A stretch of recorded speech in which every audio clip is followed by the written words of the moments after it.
अस्सलाम वालेकुम everyone. I hope कि सब ठीक होंगे।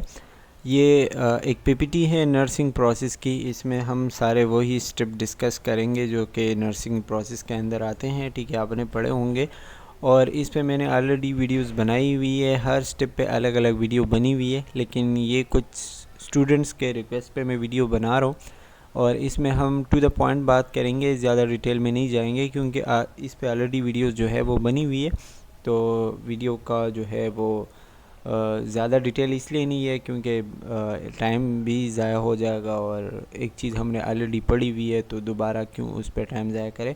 इसमें जस्ट टू द पॉइंट चीज़ें होंगी, जो चीज़ें मतलब इम्पॉर्टेंट है वो मैं आपको बताऊंगा। ठीक है, सबसे पहले नर्सिंग प्रोसेस है तो ये आपको पता है कि ये as a systematic, patient centre and goal oriented. Systematic का मतलब ये कि ये एक तरतीब से किया जाता है, इसके पूरे स्टेप्स होते हैं। ठीक है, उन स्टेप से आपने गुजरना होता है और आपने पेशेंट सेंटर्ड लिखा होता है ना। तो पेशेंट सेंटर का मतलब ये कि पेशेंट की हालत को देख के, पेशेंट के मसले को देख के आपने उसके मुताबिक जो है वो प्रोसेस करना होता है। ठीक है, वो हम आगे पढ़ेंगे कि क्या क्या है। और इसके अलावा गोल ओरिएंटेड मतलब ये कि आपने एक टारगेट रखना होता है कि अगर आपके पास कोई पेशेंट किसी मसले के साथ आया है तो आपका टारगेट क्या होगा कि आप जो नर्सिंग प्रोसेस उसके ऊपर अप्लाई करोगे तो आखिर में आपका टारगेट या गोल ये होगा कि मैं उसको यहाँ से सही करा के भेजूँ, मतलब मेरे हाथ से वो बिल्कुल ठीक हो के जाए, या फिर उस तरह मैं उसका जो है ख़्याल रखूँ, उसकी केयर करूँ, या फिर इस तरीके के जो है नर्सिंग प्रोसेस उसके ऊपर अप्लाई करूँ कि वो यहाँ से ठीक हो के जाए। तो आपका जो गोल होगा वो मतलब उसका ठीक होना होता है। ठीक है, तो गोल ओरिएंटेड होता है, पेशेंट सेंटर होता है और एज ए सिस्टमेटिक प्रोसेस होता है। ये सारी चीज़ें अगर किसी तरीके कार में है तो उसको हम क्या कहते हैं, नर्सिंग प्रोसेस कहते हैं। स्पेशली नर्सिंग प्रैक्टिस की हम बात कर रहे हैं तो नर्सिंग प्रोसेस। ठीक है, अच्छा, it's cyclic and dynamic nature. Cyclic मतलब ये कि एक साइकिल की जैसे इसका होता है कि स्टार्ट से लेके एंड तक और फिर दोबारा स्टार्ट, अगर आपका गोल अचीव नहीं हुआ तो दोबारा से वो चीज़ स्टार्ट होगी, तो साइक्लिक है। डायनामिक मतलब ये कि हर पेशेंट के लिहाज से ये चेंज होता रहेगा, ज़रूरी नहीं कि एक ही किस्म का जो तरीक़ाकार है वो आप हर पेशेंट के ऊपर अप्लाई करो। और क्लाइंट सेंटर्ड, इसमें दोबारा वही आ गया, पेशेंट सेंटर या क्लाइंट सेंटर्ड वही एक चीज़ें। ठीक है, और आप उसके प्रॉब्लम को सॉल्व करने की कोशिश करते हो, उसके लिए मुख्तलिफ़ किस्म के डिसीजंस लेते हो। ये पूरा जो है नर्सिंग प्रोसेस होता है। इसके जो है कुछ पर्पस होते हैं, जैसे कि आप मरीज़ के हेल्थ कंडीशन या हेल्थ स्टेटस के बारे में मालूम करो कि वो कितने हद तक वो बीमार है या सही है। ठीक है, और उसका जो एक्चुअल प्रॉब्लम क्या है या पोटेंशियल प्रॉब्लम क्या है। इसके अलावा आप उसको जो है किस चीज़ की ज़रूरत है, उसके लिए आप किस तरीके के प्लान बनाओगे और फिर आगे जाके उस चीज़ के ऊपर किस तरीके से आप अमल करोगे, जिसकी मतलब मरीज़ को ज़रूरत है, आप उन ज़रूरतों को कैसे पूरा करोगे और उसका जो मसला है उसको आप कैसे हल करोगे। ये सारी चीज़ें जो है नर्सिंग प्रोसेस के पर्पसेस होते हैं। इसमें फिर से वही कि नर्सिंग प्रोसेस जो है साइक्लिक है, एक लॉजिकल सीक्वेंस होता है, मतलब इसमें कुछ क्या होते हैं, कुछ स्टेप्स होते हैं, एक तरतीब होती है, उसको देख के हम जो है वो मतलब चीज़ें करते हैं। अच्छा, at the end of the cycle care में be terminated if goals are achieved. और जब ये साइकिल ख़त्म होता है तो हम ये देखते हैं कि अगर हमारे जो गोल्स थे वो अचीव हो गए, वो हमें मिल गए, ठीक है, हमने अपना काम सही से कर दिया, तो वो केयर या वो साइकिल ख़त्म हो जाएगा। और अगर नहीं हुए तो फिर हम उसको दोबारा से स्टार्ट करेंगे, रीअसेसमेंट करेंगे। ठीक है, और अपने जो हमने पहले काम किया था उसमें भी थोड़े बहुत चेंजेस लेके आएंगे ताकि जो पहले काम नहीं हुआ अब वो इस दफ़ा हो। ठीक है, तो मॉडिफाई करेंगे। इसके कुछ स्टेप्स होते हैं जिसको आप एड पाई से याद रख सकते हैं, एड पाई। ठीक है, असेसमेंट, डायग्नोसिस, प्लानिंग, इम्प्लीमेंटेशन और इवॉल्वेशन। इसके 5 स्टेप्स होते हैं नर्सिंग प्रोसेस के। ये आपको इसके थोड़े बहुत ओवरव्यू बताए गए हैं और अगर आप ये पढ़ोगे तो आपको सारा सब कुछ आगे क्लियर हो जाएगा। जैसे असेसमेंट में हम पेशेंट से इंफॉर्मेशन लेते हैं, उसके हेल्थ स्टेटस देखते हैं। ठीक है, दूसरा है डायग्नोसिस में फिर उसकी बीमारी मालूम करते हैं, टेस्ट वगैरह करते हैं मुख्तलिफ़ किस्म के मतलब अपना एक्सपीरियंस इस्तेमाल करके उसकी जो एक्चुअल प्रॉब्लम होती है ना वो मालूम करने की कोशिश करते हैं। फिर है प्लान, तो प्लान में हम एक प्लान बनाते हैं, अपने लिए एक गोल सेट करते हैं, मैंने ये काम करना है, ठीक है। दूसरा जो है इम्प्लीमेंटेशन मतलब ये कि जो प्लान आपने बनाया अब आप उसके ऊपर अमल करो, कि जो आप कह रहे हो कि मैंने ये काम करना है, इसको मैंने ठीक करना है, तो उस ठीक करने के लिए आपने क्या क्या करना होगा, जो प्लान आपने बनाया उसके ऊपर आप अमल करोगे, इम्प्लीमेंटेशन। और इवॉल्वेशन ये कि आखिर में जो रिज़ल्ट आएगा वो इवॉल्वेशन होगा, ठीक है। असेसमेंट की बात करें तो असेसमेंट वही है कि as a systematic and continuous collection, मतलब ये कि आप मरीज़ से जो है डेटा लेते हो, ठीक है। वैलिडेशन उसको सही साबित करती है कि वह सही बोल रहा है, या एनालाइज भी वही सी चीज़ें, and communication of patient data, patient से डेटा लेते हो, उससे इंफॉर्मेशन लेते हो। जैसे आपके पास कोई पेशेंट आता है, आप उससे पूछते हो आपका नाम क्या है, आपका जॉब क्या है, आप जो है कहाँ से आते हो, आपको मसला क्या है।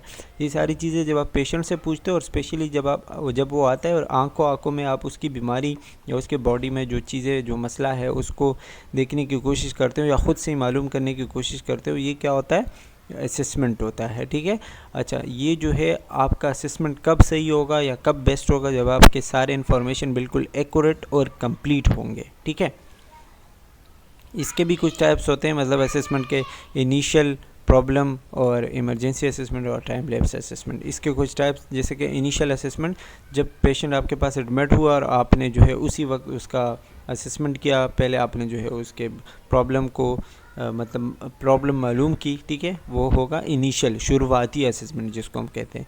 दूसरा है प्रॉब्लम फोकस में मतलब ये कि पेशेंट जिस मसले के साथ आपके पास आया है, ठीक है, तो उसी प्रॉब्लम को फोकस करके आप जो है उससे इंफॉर्मेशन लेते हो, उससे जो है वो मालूम करते हो। जैसे कि इनिशियल में आप आएगा तो आप उसकी पूरी बॉडी देखोगे, उससे नाम पूछोगे, उसके जो है मतलब बीमारी के बारे में पूछोगे, ठीक है।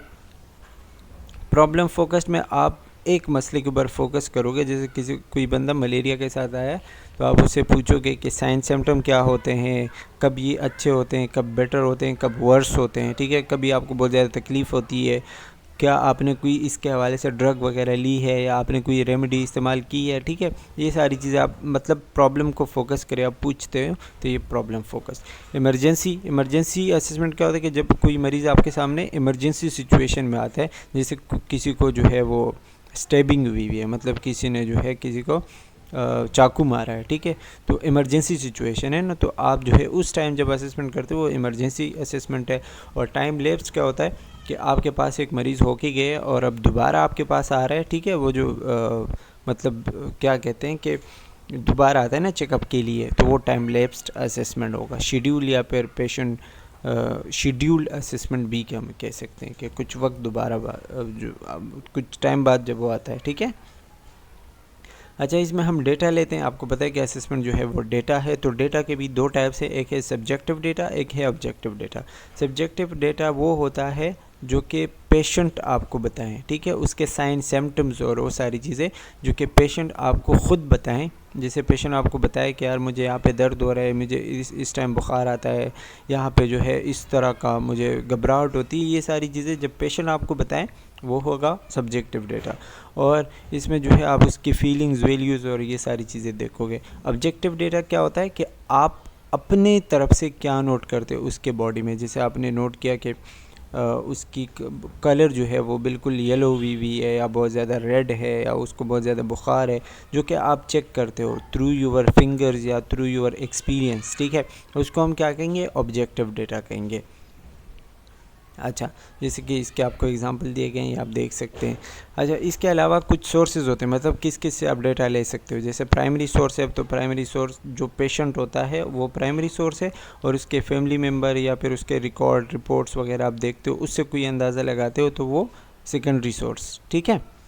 अच्छा जी, डेटा कलेक्शन ज़ाहिरी बात है कि किस तरीके से लेकर ऑब्जर्विंग, मतलब उसको देख के आप डेटा कलेक्ट कर सकते हो, या फिर उससे पूछ के इंटरव्यू के ज़रिए, और एग्जामिनिंग मतलब उसके बॉडी चेक करके आप ले सकते हो। 3 तरीक़ों से आप डेटा ले सकते हो, ठीक है। अच्छा जी, ये आपको बताया गया है कि identify 11 health patterns and organise पे, मतलब इसके जो है 11 तरीके उन्होंने बताए। गॉर्डन 1994 में उन्होंने डेटा लेने के 11 तरीके बताए, ठीक है।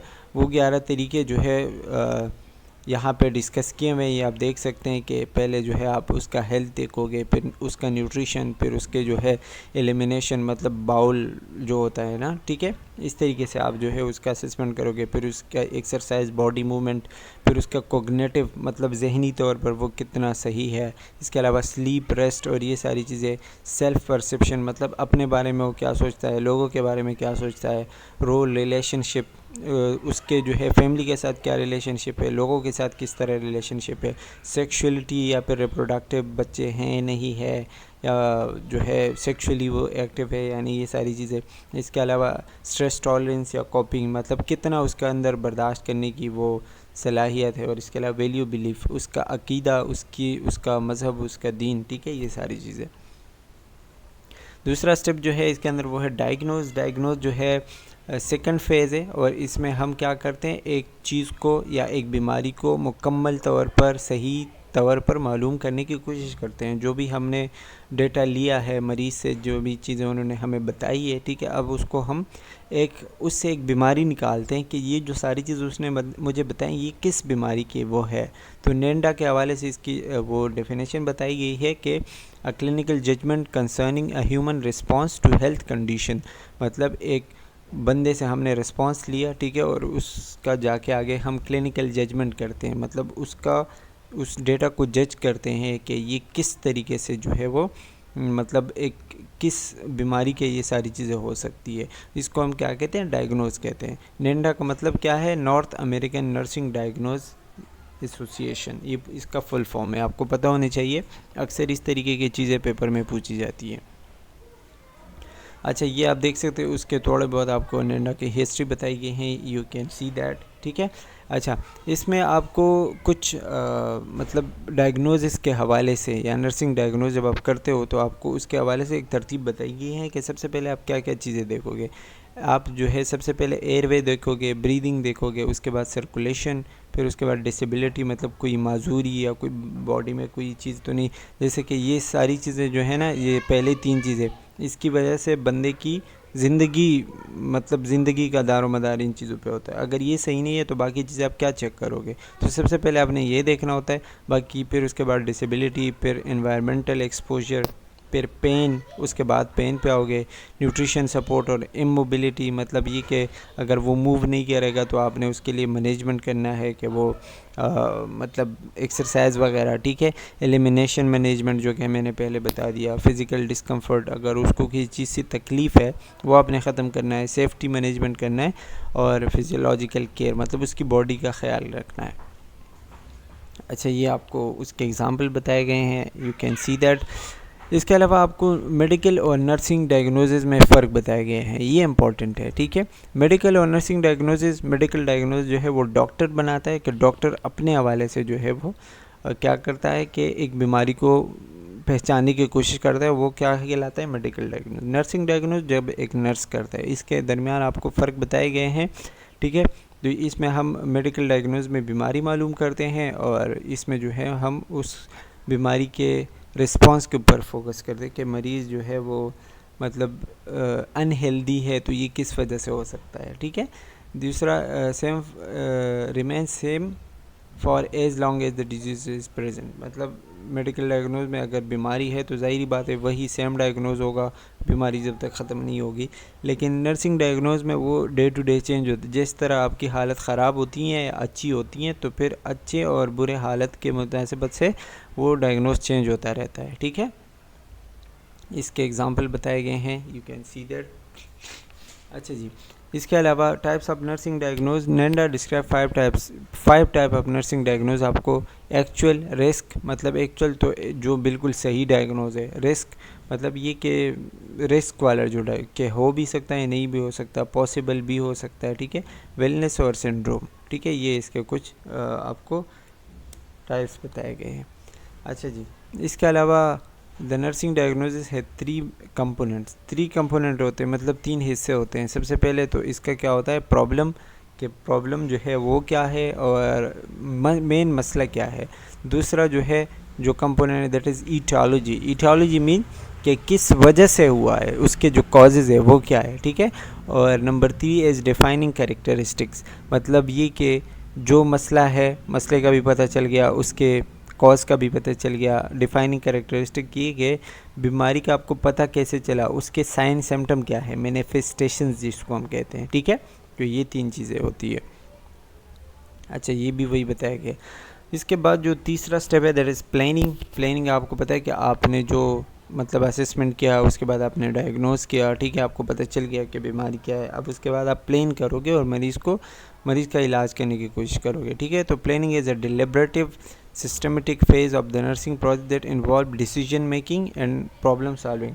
आप एक डिसीजन लेते हो कि मैंने ये काम करना है, इस प्रॉब्लम को सॉल्व करने के लिए, हल करने के लिए मैंने क्या क्या करना है, तो वो जो है प्लानिंग में आएगा, ठीक है। प्लानिंग में जो है आप मुख्तलिफ़ किस्म की चीज़ें देखते हो पेशेंट के हालत के हवाले से, और फिर आगे जाके उसके ऊपर जो है अपना इम्प्लीमेंटेशन करते हो, तो वो मतलब पूरे आपके स्टेप्स हो जाते हैं, ठीक है। प्लानिंग के हमारे पास कुछ स्टेप्स हैं, ठीक है। सबसे पहले इनिशियल प्लानिंग, फिर ऑन गोइंग प्लानिंग, और इसके बाद डिस्चार्ज प्लानिंग। इनिशियल प्लानिंग क्या होता है कि जब आपके पास कोई मरीज़ आया, उसने एडमिशन मतलब एडमिट हो गया आपके पास, ठीक है, तो सबसे पहले आप जो उसको देखोगे और शुरुआती आपका जो प्लान होगा कि अब मैंने क्या करना है आगे, ठीक है। आपके पास कोई पेशेंट आया, एडमिट हुआ, अब आपने सबसे पहला काम क्या करना होगा, ठीक है, वो आपका क्या आएगा, इनिशियल प्लानिंग।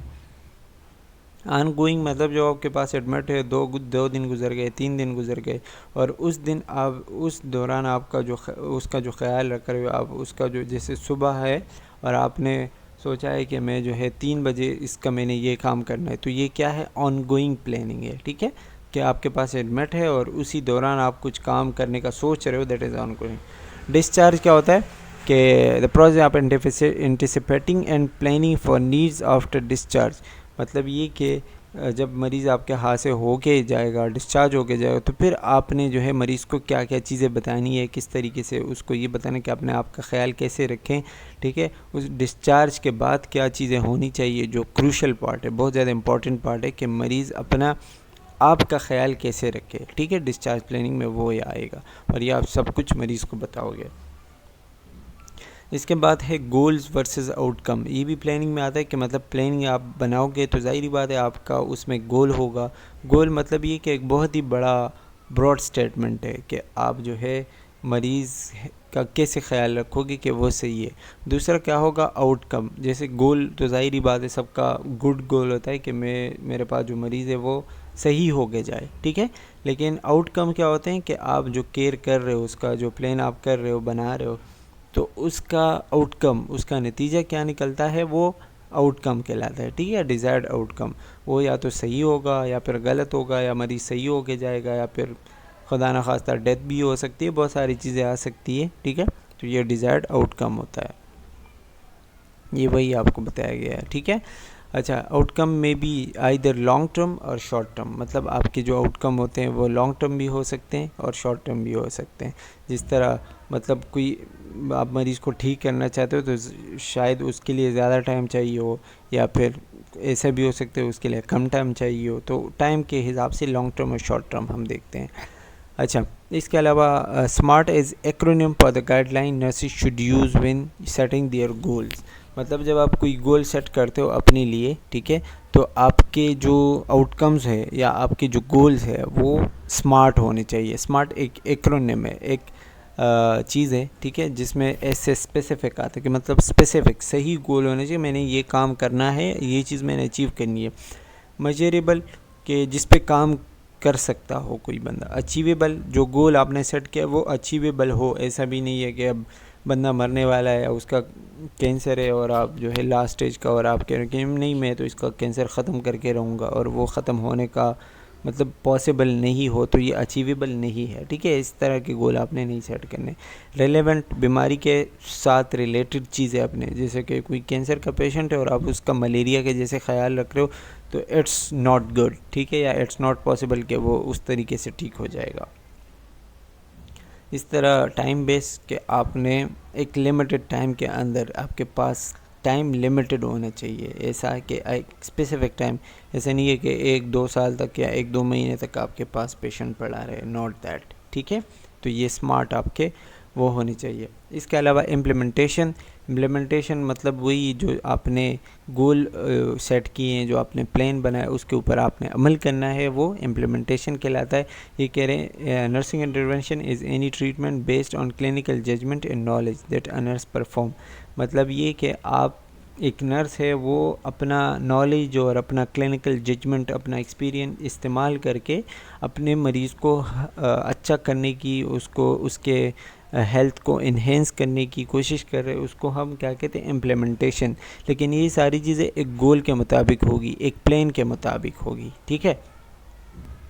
इसमें आपको वही गाइडलाइन बताई गई है कि आपके जो इम्प्लीमेंटेशन होगी वो डायग्नोस से रिलेटेड होनी चाहिए, कि जो बीमारी है उससे रिलेटेड होनी चाहिए, ठीक है। और उसके जो सेफ़ और एफिशिएंट हो। सेफ़ मतलब ये कि मरीज़ को उससे कोई ख़तरा ना हो, उससे मरीज़ की जान को कोई ख़तरा ना हो, और मरीज़ के लिए वो अच्छे हो, एफिशिएंट हो। अच्छा, और इसके अलावा in term realistic in terms of abilities, time and resources. जितने आपके पास रिसोर्सेज है या जितना आपके पास टाइम है, उन सब चीज़ों के अंदर आपका प्लान पॉसिबल हो। ऐसा भी नहीं है कि आपके पास रिसोर्सेज नहीं है और आप जो है बहुत ही कोई बड़ा आपने प्लान बनाया और आपके रिसोर्सेज के मुताबिक वो चीज़ पॉसिबल नहीं है, तो ये भी गलत हो जाएगा, ठीक है। Compatible with the patient's values, beliefs and cultural and psycho social background. और ऐसा भी कुछ आपने नहीं करना, या गैर अखलाकी चीज़ें जो होती हैं ना, नहीं करनी चाहिए। कि एक पेशेंट का जो है किसी चीज़ पे बिलीफ नहीं है, या आप कहते हो कि फॉर एग्ज़ाम्पल कोई पेशेंट का मज़हब चेंज है और आप उसको अपने मज़हब की वो चीज़ें करवा रहे हो, तो वो जो है वो साइकोलॉजिकली वो नहीं मानेगा, ठीक है। तो कि मतलब नहीं होता अच्छा, तो आपने वो चीज़ अपने प्लान्स में शामिल नहीं करनी।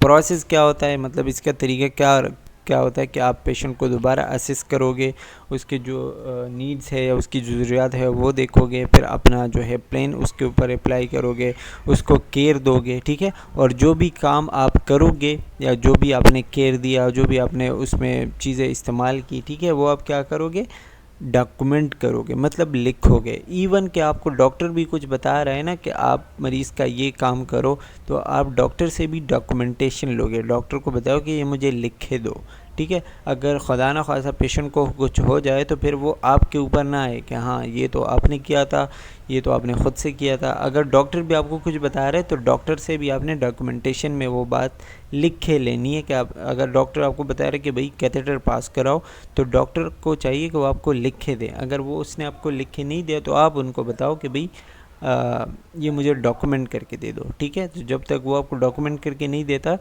तब तक वो आप काम नहीं करोगे। अब अगर आपने ख़ुद से कर दिया और उससे आगे जाके कोई मसला हो गया तो फिर आप ही उसके ज़िम्मेदार होंगे, ठीक है। इम्प्लीमेंटेशन जो है वो 4 स्टेप है और ये डूइंग स्टेप होता है। मतलब जिस तरह हम कहते हैं ना कि अपने प्लान के ऊपर अमल करने का स्टेप होता है, ठीक है। उसमें आप क्या करोगे कि मॉनिटरिंग करोगे, मतलब ये कि पेशेंट को देखोगे, उसके सिचुएशन, वाइटल साइंस, उसको पेशेंट को टीच करोगे, अपने आप का ख्याल कैसे करोगे, अपना फर्दर उसका असेसमेंट करोगे। NCP नर्सिंग केयर प्लान जो होता है ना कि आपने एज ए नर्स किस तरह का ख्याल रखना है, और ये सारी चीज़ें आप करोगे और इसमें आपका जो है ये इम्प्लीमेंटेशन आता है, ठीक है। ये जो है उसके आपको एग्जांपल बताए गए हैं।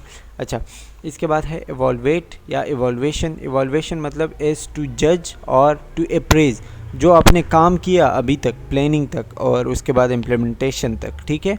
अब उसका नतीजा क्या निकला, आपने इतना सारा सब कुछ किया, मरीज़ को असेस किया, फिर डायग्नोस किया, फिर जो है आपने प्लानिंग बनाई, फिर आपने जो है उसको इवॉल्वेट इम्प्लीमेंट किया। अब इन सब चीज़ों का नतीजा क्या आया, वो होगा इवॉल्वेशन, ठीक है। ये आखिरी और 5th फेज़ है, ठीक है। आखिरी तो नहीं कह सकते बल्कि 5th फेज़ है, क्योंकि अब इसमें एक और भी उस शामिल कर दिया गया है, ठीक है। इवॉल्वेटिंग क्या है कि आपने जो प्लान बनाया या आपने जो जिस तरीके से मरीज़ का ख्याल रखा, जो पर्पसफुल एक्टिविटी की, ठीक है, उसका नतीजा क्या निकला। मरीज़ जो है वो आपने जो गोल सेट किया था कि मरीज़ मेरे हाथ से सही हो के जाएगा, वो अचीव हुआ, ऐसा हुआ या नहीं, ठीक है। मतलब आपका जो नर्सिंग केयर था वो सही इफ़ेक्टिव था या नहीं, इवॉल्वेशन में हम देखते हैं। इसमें क्या होता है कि इवैल्यूएशन में हमें पता चलता है कि मरीज़ को या तो टर्मिनेट करना है, मतलब हाँ वो जो है सही हुआ तो अब आप उसको टर्मिनेट करते हो, मतलब डिस्चार्ज करते हो, ठीक है। दूसरा क्या है, मॉडिफाई, मतलब अपने प्लान में चेंजेस लेके आते हो। क्यों चेंजेस लेके आओगे? अगर आपका मरीज़ सही नहीं हुआ, आपके गोल अचीव नहीं हुए, तो फिर आप क्या करोगे, प्लान को मॉडिफाई करोगे, ठीक है, चेंजेस लेके आओगे। इसके अलावा कंटिन्यू मतलब ये कि अगर आपको अभी मज़ीद टाइम की ज़रूरत है और आपका जो है प्लान अभी तक सही नहीं है या पेशेंट आपका सही नहीं हुआ और आप उस चीज़ को कंटिन्यू रखना चाहते हो, तो फिर वो कंटिन्यू में आता है, ठीक है। अच्छा, इसके अलावा है डॉक्यूमेंटेशन जैसे कि मैंने आपको बताया कि लिखना, जो भी आप कर रहे हो यू शुड डॉक्यूमेंट इट, ठीक है, आप लिखोगे। तो ये जो है ये लिखा हुआ है कि रिटन और typed legal record of all part patient लिखा, patient interaction with the patient, ठीक है। मतलब ये कि जो भी आप कर रहे हो, जो भी आपने चीज़ें की जो लीगली है, उसका आपके पास एक लीगल रिकॉर्ड होना चाहिए कि ये मरीज़ मेरे पास आया था, मैंने इसका ये किया वो किया, इसका जो है इस तरीके से असेसमेंट किया, इस तरीके से डायग्नोज किया, प्लानिंग ये बनाया, उसको इम्प्लीमेंट किया और उसका नतीजा ये निकला। पेशेंट रिकॉर्ड आपके पास होना चाहिए, ठीक है, जो कि बहुत ज़्यादा ज़रूरी होता है डॉक्यूमेंटेशन। इसमें जो है बहुत सारे इसके फ़ायदे होते हैं, जैसे कि आप जो है अदर हेल्थ प्रोफेशनल के, मतलब किसी दूसरे नर्स, किसी डॉक्टर के साथ उसको डिस्कस कर सकते हो। उसको जो है आपके पास एक रिकॉर्ड होगा कि मैंने इस तरीके से काम किया था तो वो मरीज़ सही हो गया था। तो अगर दूसरा कोई पेशेंट आता है तो आपके पास होगा, आपके पास केयर प्लानिंग होगी, आपके पास क्वालिटी केयर रिव्यू कर सकते हो आपके, मैंने इस तरीके से उसका रिसर्च भी कर सकते हो उसके ऊपर, ठीक है, डिसीजन ले सकते हो, आप मरीज़ को मज़ीद एजुकेट कर सकते हो, लीगल डॉक्यूमेंटेशन भी होगी क्योंकि कानूनी तौर पर ये ज़रूरी होता है, ठीक है। ये सारी चीज़ें गाइडलाइन ऑफ डॉक्यूमेंटेशन वही बताया गया है कि आप डॉक्यूमेंट करोगे किसी चीज़ को तो कैसे करोगे कि वो कॉन्साइज, लेजिबल एंड क्लियर होना चाहिए, कि मतलब जो भी आप लिख रहे हो बिल्कुल कॉन्साइज, हर बंदा उसको आसानी से पढ़ सके और आसानी से समझ आ सके, बिल्कुल एक्यूरेट इन्फॉर्मेशन हो, जो असेसमेंट और चीज़ें आपने की हैं वो बिल्कुल सही हो, ठीक है। और सारी चीज़ें जो लीगली आपको रिक्वायर्ड है, जो चीज़ आपको लीगली चाहिए वो उसमें पूरे तौर पर सही हो। ऐसा ना हो कि आपने जो है वो कोई अपनी तरफ से इधर उधर का कुछ लिखा हो। इसके बाद क्रिटिकल थिंकिंग, मतलब ये कि अपनी तरफ से सोचना कि मैंने आगे क्या करना है, ठीक है। The process of intentional higher level of thinking to define a patient's problem, कि आपके पास कोई मरीज़ आया तो आप जो है उसके मसले के ऊपर बहुत ज़्यादा सोच रहे हो, हाई लेवल थिंकिंग कर रहे हो, ठीक है, कि उसका जो मसला है क्यों है, किस एविडेंस बेस्ड है, मतलब ये कि किस मसले से हैं और किस वजूहात से हैं, ये सारी चीज़ें। फिर आप उसके बाद जो है अपना केयर प्लान बना सकते हो और उसको केयर दे सकते हो, स्पेशली चॉइसेस बना सकते हो कि मैंने ये रास्ता अपनाना है या ये रास्ता अपनाना है, ठीक है। उसके बाद आप क्रिटिकल थिंकिंग के बाद आप ये सब कुछ करते हो। इसमें हम कहते हैं ना आउट ऑफ द बॉक्स सोचना, मतलब जो आम लोग कर रहे हैं आपने उनसे 2 कदम आगे जाना है, आउट ऑफ द बॉक्स सोचना है और बहुत ज़्यादा जो है अपना दिमाग उसमें इस्तेमाल करना है।